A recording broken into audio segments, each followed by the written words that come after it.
નમસ્કાર મિત્રો, જય હિન્દ, જય ભારત મિત્રો।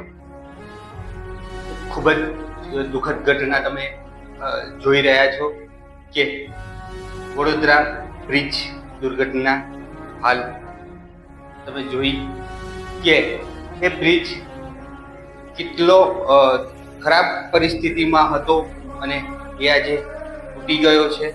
આ તંત્રની બેદરકારીના કારણે કેટલાક લોકોએ મૃત્યુ થયા છે।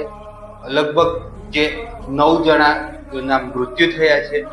તો મિત્રો, આ એક આપણી ગુજરાતમાં બીજી એક દુઃખદ ઘટના થઈ છે અને થોડાક સમય પહેલા જ આપણા અમદાવાદમાં જે પ્લેન ક્રેશ થયું હતું તેમાં પણ આપણા ગુજરાતમાં એક મોટી દુર્ઘટના થઈ હતી અને એક આ બીજી દુર્ઘટના, જે પહેલી દુર્ઘટના જે પ્લેન ક્રેશ છે એને થતા સમય હજુ એક મહિનો પણ નથી થયો અને એક આ બીજી વડોદરા બ્રિજ જે છે ગંભીરા બ્રિજ, તેમાં જે બ્રિજ તૂટી ગયો અને ઘણા લોકો એમાં ખાબક્યા છે અને 9 જણાના મૃત્યુ થવાની જે છે વાત મળી છે।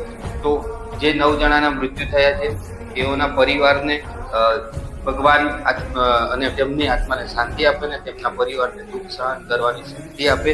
દર વખતે જ આપણે આવું કહેતા હોઈએ છીએ, પણ આ શું યોગ્ય છે? તંત્રની બેદરકારીના કારણે હજુ ગુજરાતમાં કેટલું જોવાનું આપણે બાકી છે મિત્રો।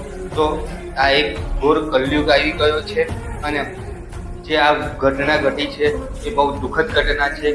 તો આપણે શું કરી ના શકીએ, તો કંઈ નહીં, પણ જે મૃતકો છે